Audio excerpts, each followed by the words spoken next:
Welcome to juris crack के Indian evidence act series में आपका वार्म वार्म वेलकम है।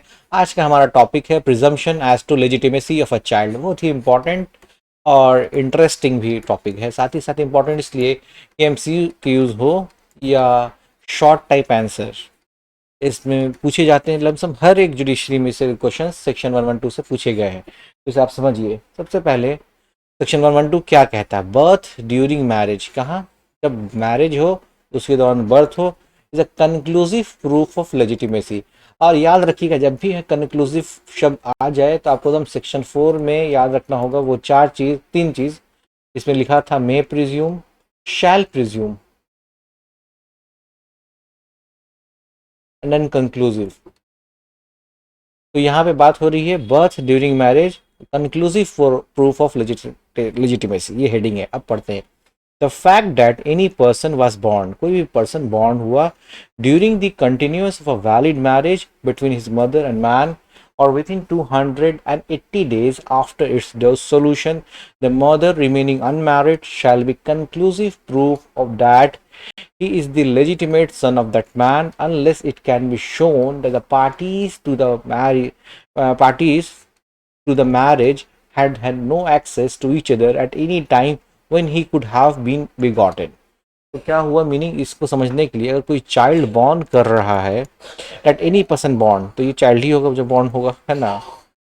कहाँ, कब? ड्यूरिंग द कंटिन्यूस ऑफ, पहले तो मैरिज में। और ये मैरिज किस तरह का मैरिज होना चाहिए? ये मैरिज वैलिड मैरिज होना चाहिए, ठीक है?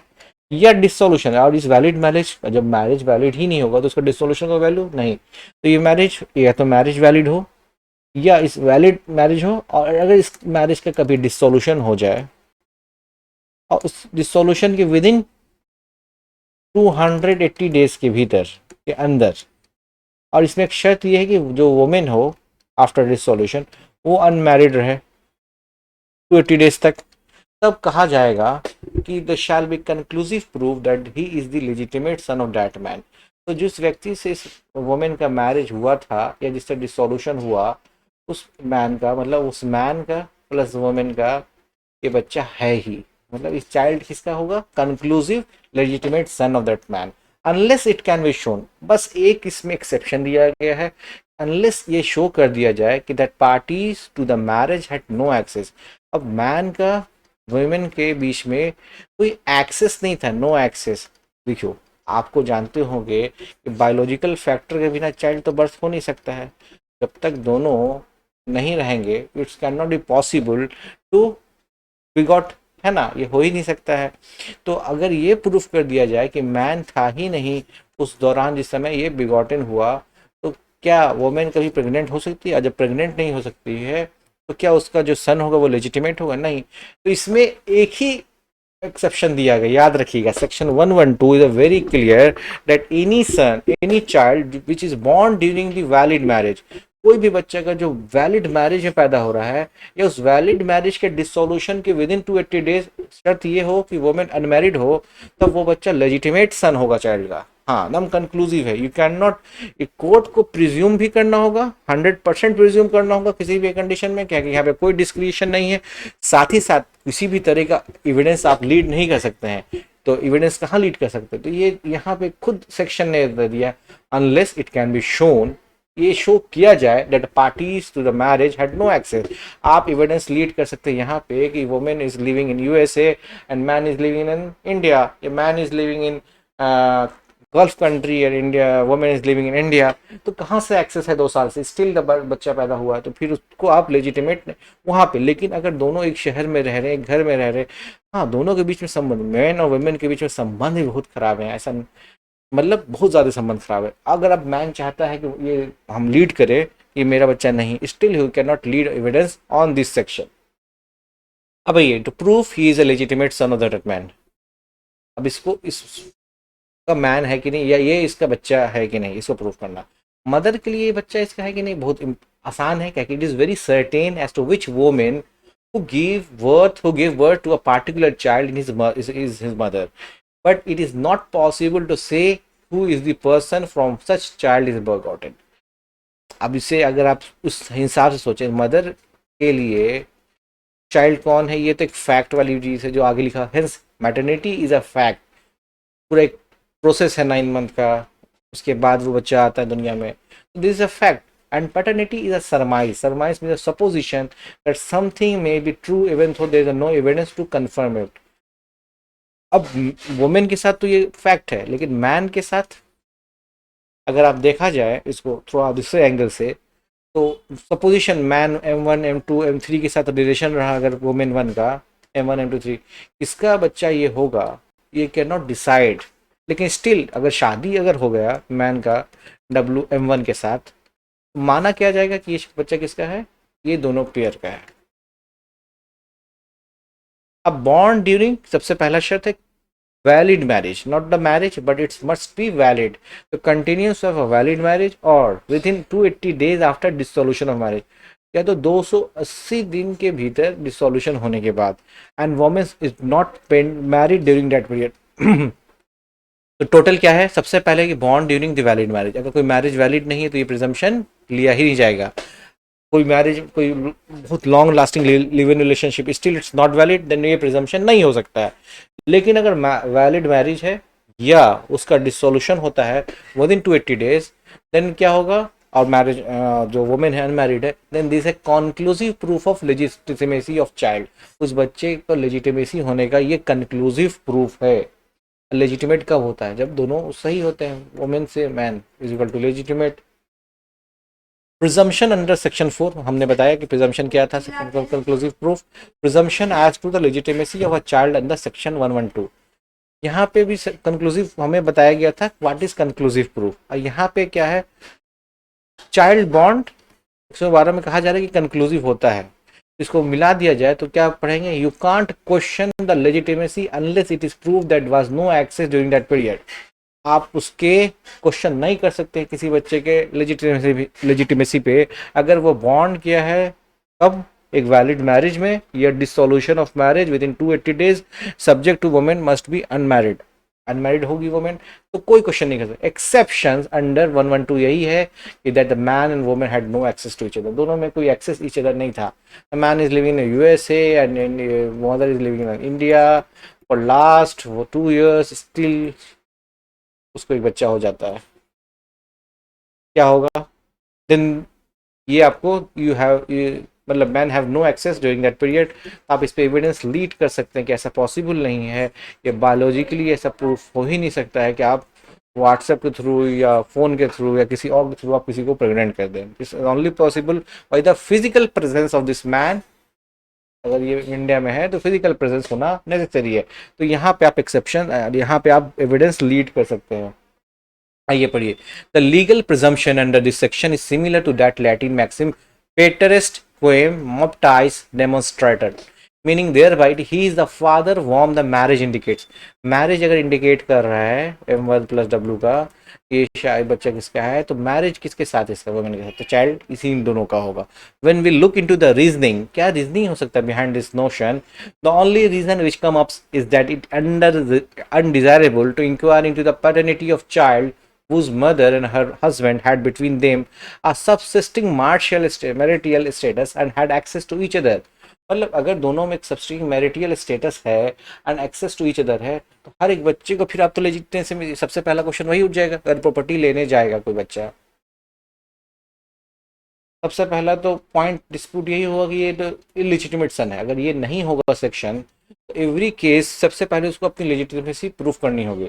लेकिन जब जैसे ही ये सेक्शन 112 इसको कंक्लूसिव बना देता है, तो क्या होता है, ये सारा सवाल उठना ही बंद हो जाता है, क्योंकि वहां पे कंक्लूसिव प्रूफ है. The objective of the section was to protect the child born. सबसे इंपॉर्टेंट क्या है इसमें, क्या गलत है उस चाइल्ड का, इसको प्रोटेक्ट करना किसको, चाइल्ड बॉन्ड को, from the social stigma of being illegitimate and to prevent the loss of legal right and the child would have. अभी आप देखते हो कि हम लोग पढ़ते हैं जब citizenship is the mother of all right, citizenship of the all rights, क्योंकि जब आप सिटीजन होंगे तभी तो आपको फंडामेंटल राइट्स या बहुत सारे राइट्स मिलेंगे.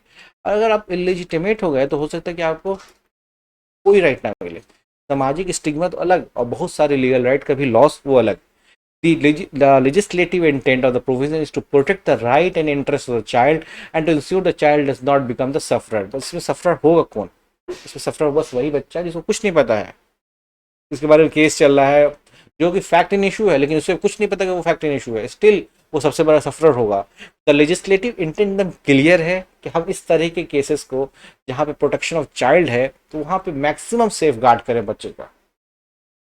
The law presumes strongly in the favor of legitimacy of the offspring. The husband who is strongly disputing the point of legitimacy of the child can only rebut on the issue of access and no access, otherwise the legitimacy. अब वो नहीं बोल सकता कि मैं wife और husband के बीच में, मैन के बीच में बहुत बुरा रिलेशनशिप था, ऐसा रिलेशनशिप था कि दोनों कभी सोए नहीं, तो ऐसा हो सकता है, लेकिन आप इसको लीड नहीं कर सकते हैं। एक्सेस को प्रूफ करना आपको, आप अगर एविडेंस लीड करना, you have only one window, इस विंडो के आगे आप बढ़ ही नहीं सकते हैं।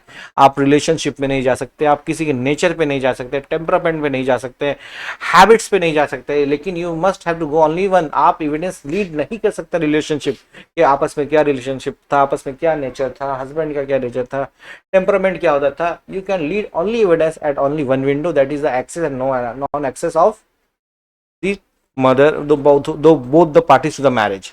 Section 112 mention only one particular exception. एक ही particular exception mention किया जाता है, that the presumption of legitimacy, non-access of the parties at the time when the child could have been begotten. However, it is shown that the circumstances of their access were such that it rendered highly improbable that a sexual intercourse took place between them. The presumption as to legitimacy could be reverted. अगर ये proof करने में, आप साबित करने में सफल हो गए कि there was no access, if there was no access there can be no sexual intercourse, then ये रिवर्ट किया जा सकता है। लेकिन एक window, only one window, that means one exception, ऐसी एक्सेप्शन से आपको आगे बढ़ना है।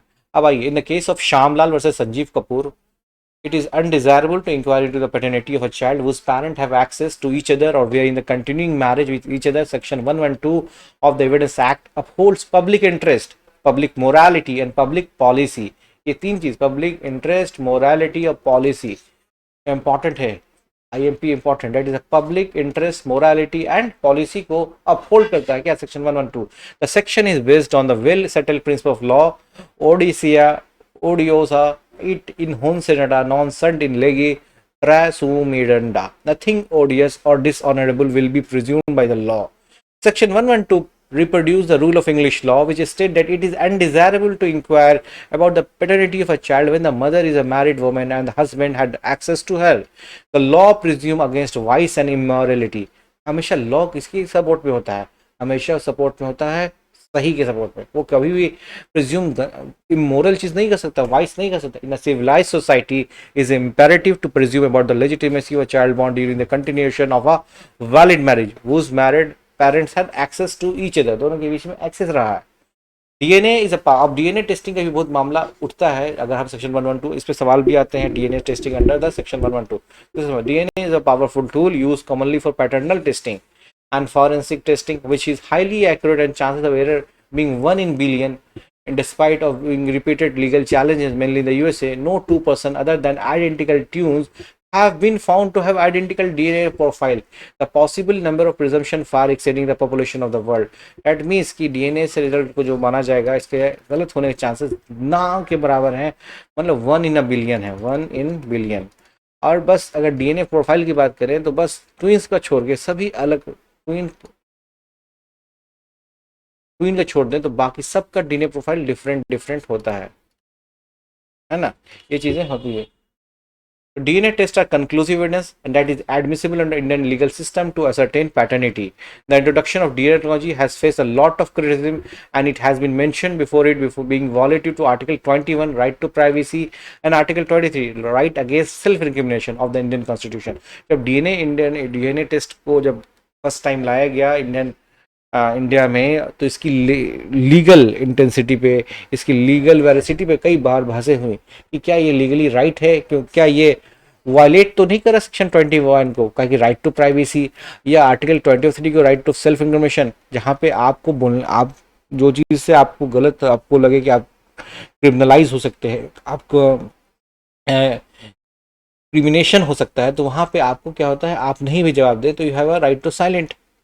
In the landmark judgment of case of Nandlal Vasudev Bhadvaik versus Lata Nandlal Bhadvaik on 6th of January 2014 was a recent case, it held that where there is a conflict between the contrary scientific evidence and section 112 scientific evidence prevail। अभी 2014 से अब क्या हो रहा है, मामला change हो रहा है। अब साइंटिफिक एविडेंस का भी रोल, साइंटिफिक एविडेंस का रोल ज़्यादा हो रहा है और सेक्शन 112 का रोल थोड़ा सा डाउन में जा रहा है। तो साइंटिफिक एविडेंस में क्या, डीएनए, डीएनए एस्टैब्लिश कर चुका है कि दो लोगों का कभी भी डीएनए प्रोफाइल सेम नहीं हो सकता है। एक दो केस बिलियंस में आ जाए या फिर ट्विंस का केस आ जाए। तो इस केस पे, एक लैंडमार्क केस में सुप्रीम कोर्ट ने अलाउ किया क्या कि साइंटिफिक एविडेंस और अगर सेक्शन 112 में अगर दोनों में बीच में कॉन्फ्लिक्ट है तो who will prevail, the scientific evidence will prevail. तो आर्टिकल 21 क्या कहता है, राइट टू प्राइवेसी के मामले Govind Singh versus state of Madhya Pradesh में से डिसाइड किया। In this case supreme court held that a fundamental right must be subjected to restriction on the basis of compelling public interest. Thus, right to life and liberty, which include privacy, is not absolute, सबको पता है, and it is not on the basis that the constitutionality of laws affecting right to life and personal liberty are upheld by the Supreme Court, which include medical examination। कोई भी right जो हमें मिला है, fundamental right, is not are not absolute. Absolute होने पर क्या होगा, ये दूसरे के राइट को क्या करेगा, वायलेट करने लगेगा। अगर हमें पूरी तरह से फ्रीडम ऑफ स्पीच मिल जाए तो हम क्या करेंगे, दूसरे का भी तो राइट है, उस राइट को जाके बार बार हम वायलेट करें। तो इसलिए वहाँ पे क्या होता है, एक थिन लाइन होता है जिसे हमें क्रॉस नहीं करना है, अब क्रॉस करना है। तो सब्जेक्ट टू रिस्ट्रिक्शन, तो ये जो रिस्ट्रिक्शंस है, इस तरह के रिस्ट्रिक्शन होते हैं जो फंडामेंटल राइट तो आप जो आपको मिले हैं, जो इनहेरेंट हैं, जो आपको दिए गए हैं, conferred by the constitution of India, वो आप एक्सरसाइज कर सकते हैं, लेकिन किसी और के फंडामेंटल राइट को आप वायलेट भी नहीं करें। तो सेक्शन 20 आर्टिकल 21 में जब हम राइट टू प्राइवेसी की बात करते हैं, Govind Singh versus state of Madhya Pradesh, यहाँ पे कोर्ट ने अपहेल्ड किया मेडिकल एग्जामिनेशन को और ये कहा कि ये प्राइवेसी का उल्लंघन नहीं है। उसी तरह से शारदा वर्सेस धर्मपाल के केस में कहा, in this case the court held that a matrimonial court has power to ask a person to submit to the medical test report and this order the court will not violate a person's right to personal liberty that comes under section article 21 of the Indian Constitution. Further, it is said that the court must exercise this power only if the applicant has a strong prima facie case and there is a sufficient proof before the court. The court also stated that if the respondent does not submit himself for the conduction of the medical examination despite the order of court will be entitled to draw an adverse inference against him. सबसे important क्या गया कि matrimonial court के पास ये power है कि वो order दे सके किसी के भी मेडिकल एग्जामिनेशन के लिए, medical lab report, medical examination के लिए। अभी मेडिकल एग्जामिनेशन तभी, और यहाँ पे कोर्ट के लिए भी एक बात बोल दिया गया है, कोर्ट मैं जाऊँगा सीधे बोलूँगा कि मुझे मेडिकल रिपोर्ट करवाना, इस मामले नहीं करवा सकते जब तक सबसे पहला काम है, you have to establish a strong prima facie. यहाँ पे वर्ड देखिए, that if the applicant has a strong, not only the prima facie case. Prima facie में क्या होता है कि आपका बर्डन था, आपने दूर कर दिया, हल्का सा एविडेंस लीड कर दिया, एक प्राइमा फेसाई केस दिखने लगा। लेकिन यहाँ पे क्या चाहिए, स्ट्रॉन्ग प्राइमा फेसाई केस, कि आपका बहुत ही strong prima facie case establish करिएगा। आपने एविडेंस लीड किया, कोर्ट सेटिस्फाई हुआ कि नहीं there is a strong prima facie case. अब कोर्ट क्या करेगा, ऑर्डर करेगा किसके लिए, डीएनए टेस्टिंग के लिए, मेडिकल लैब टेस्ट के लिए। अगर उस दौरान अगर किसी पार्टी ने मेडिकल लैब टेस्ट नहीं कराया तो what will the influence, the adverse influence against him. तो court is entitle, the court कहाँ इंटाइटल, किसी एक एडवर्स इन्फ्लुएंस उसको अगेंस्ट लेने के लिए, एक एडवर्स इन्फ्लुएंस ड्रॉ करने के लिए वो फ्री है। तो यहाँ पे देखिए, शारदा वर्सेस धर्मपाल के केस को इस तरह से पढ़ना है, एक मैट्रिमोनियल कोर्ट के पास ये पावर है कि वो मेडिकल लैब टेस्ट या डीएनए टेस्ट की ऑर्डर दे सके। That is a very clear चीज, वो पावर दे, सब्जेक्ट टू, मतलब पावर है उसके पास, लेकिन ये किस चीज का सब्जेक्ट है, लेकिन सब्जेक्ट टू उसके पास, उस जिसने वो डिमांड किया है उसने एक strong prima facie case establish कर दिया है। मतलब without any prima facie case, without any strong prima facie case कोई भी क्लेम नहीं कर सकता किसी भी तरह का medical lab test, medical test, DNA test. और कोर्ट को सेटिस्फाई होना भी नहीं चाहिए, कोर्ट तभी सेटिस्फाई होगा जब उसने strong prima facie case establish कर दिया और उसके बाद अगर उसने रिस्पोंडेंट को बोला कि इसे सबमिट किया जाए for the conduction of medical examination, still अगर वो नहीं हो रहा तो एक एडवर्स इन्फ्लुएंस उससे ड्रॉ कर लिया जाएगा। ये चीज क्लियर है। The court has the authority to direct person to undergo medical test, however according to section 112 of the act the court can only give such order if the non access is proved, यही तो है आपको strong prima facie case.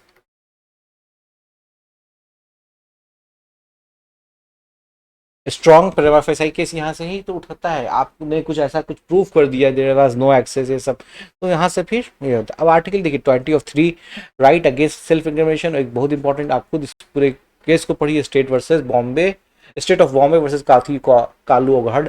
In the following case it was held that self incrimination means conveying information based upon personal knowledge of the person giving the information, and it cannot include the mechanical process of producing documents in court as a right against self-incrimination which do not contain any statement or accused based on the personal knowledge. Since medical tests have involved which involve giving blood do not involve any exchange of personal knowledge and are mechanical process, they do not violate article 20 of 3 which unless compulsion used in obtaining.